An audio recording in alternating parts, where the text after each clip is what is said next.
Ethiopian Prime Minister Abiy Ahmed is playing a new card, interesting card to gain sea access. Ethiopia wants to gain access to the sea since the end of 2023. Conflicts have been ongoing between Ethiopia and neighboring countries, but no one knew about this new tactic being adopted by the Ethiopian government in collaboration with some countries. I've been working on it for the last 3 days. Now I have verified information for you. I was scheduled to host a live chat tonight, but I could not due to some connection issues here. My apologies, but I'll explain the topic in detail and share with you what I have verified. Before that, a quick news story about a new ambassador appointed by the Ethiopian president. Tatske Selassie, Ethiopian president, has appointed ambassador extraordinary plenipotentiary. His name is Lagasse Tolo. Lagasse Tolo has been working as Ethiopian communication minister for over 2 years. The man is in the good books of the Ethiopian Prime Minister, and he has been chosen for a new position now. He'll work as a powerful ambassador. Extraordinary plenipotentiary ambassador is a fully empowered ambassador. To which country will he be appointed? No announcement by the president's office so far. Only confirmation is that Lagasse Tolo is going to be appointed as ambassador extraordinary in plenipotentiary. Back to the main news story in now, viewers. Ethiopia, we know, has been building a narrative, a case for gaining access to the sea. Landlocked country Ethiopia has been giving different reasons and bases to substantiate its claim for access to the sea. It has been citing historical claims. It has been threatening to use all the options, including military option. Progress has not been made so far, though the Ethiopian government says that the issue has been raised and progress will be achieved too. Yesterday, Ethiopian PM said that the issue of River Nile, thousands of years old, has been solved, and the issue of the sea access, just 30 years old, will also be solved. Big claim by the Ethiopian PM. Ethiopian government is adopting different strategies to gain the sea access. Though none of these strategies has been working so far. Will any of these strategies work? That remains to be seen. But now we have learned about an interesting strategy adopted by the Ethiopian government to gain the sea access. What we have learned, viewers, is that Ethiopia has been in talks with other landlocked African countries. Ethiopia has been in talks. Other African countries have been in talks with some Western companies.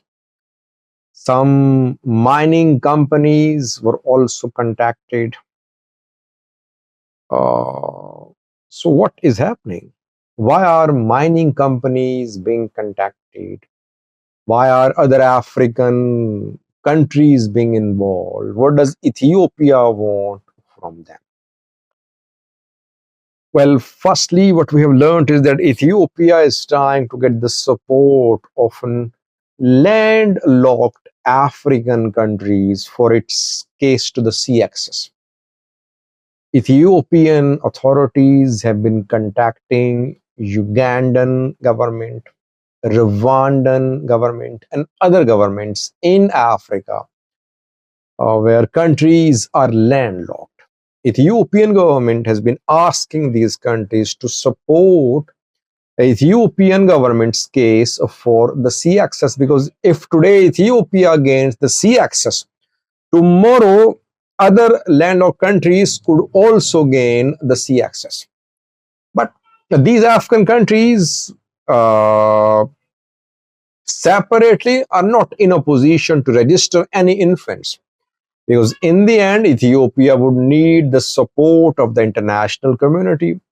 Without the support of international community, it won't be able to press its case for the sea access.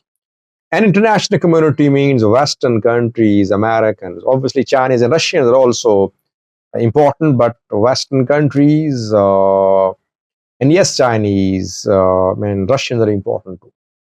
So, what we have learned is that Ethiopia and some landlocked countries have agreed on a strategy to put pressure on the Western countries, on China and Russia too, reportedly. Uh, those countries which are buying and extracting rare earth minerals from African countries, they are being contacted. The mining companies are being contacted. They are being told that if they want to continue extracting rare earth minerals from African countries, they must support Ethiopian and other countries' case for sea access. And these rare earth minerals, these precious minerals and metals are used by Western countries in developing advanced machines. I know the names of more than one mining companies which have confirmed that they are being pressurized by African countries about Ethiopian case for the sea access. We know that the Trump US government, led by Donald Trump, is very keen to sign uh, mining agreements with other countries. Trump wanted an agreement with Ukraine. Trump wants similar agreements with African countries too, because African countries have rich, they have huge deposits of precious metals. And Trump is very much interested in gaining access to these rare earth metals and minerals. So basically, Ethiopian government has been convincing Ugandan leaders, Rwandan leaders, and some other leaders that they should jointly support Ethiopian case for sea access by using rare earth minerals and metal deposits as a weapon against the West. Chinese and Russians are also extracting and buying these rare earth minerals from African countries, and Ethiopia wants support from the Chinese and Russian sides. This is what we have learned. Uh, More than one Western mining experts have confirmed that mining companies are being engaged on this issue. It means Ethiopia is adopting a multi-pronged strategy. It is threatening to use force. It is hiring lobbying firms. It is contacting mining firms. It is trying to get support of African countries. It has hired some legal experts too.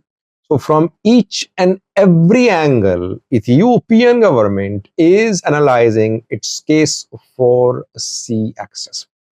Some say that Ethiopian PM's slogan of sea access is just a way of diverting attention from internal problems, that internally he's failing. He's faced with multiple internal challenges. He wants to divert attention from these challenges. Well, it could be partially true, but not 100% true. I think Ethiopian PM wants to be remembered in history that he's the one who restored sea access, that he corrected a mistake made by past leaders. And he believed that if he corrects this mistake of the past leaders, perhaps then his rule will be long lasting in Ethiopia. Let's see how Western countries, Americans, and Chinese and Russians respond. They cannot say no to African countries. A lot depends upon the unity among landlocked African countries, it seems. Thanks for watching.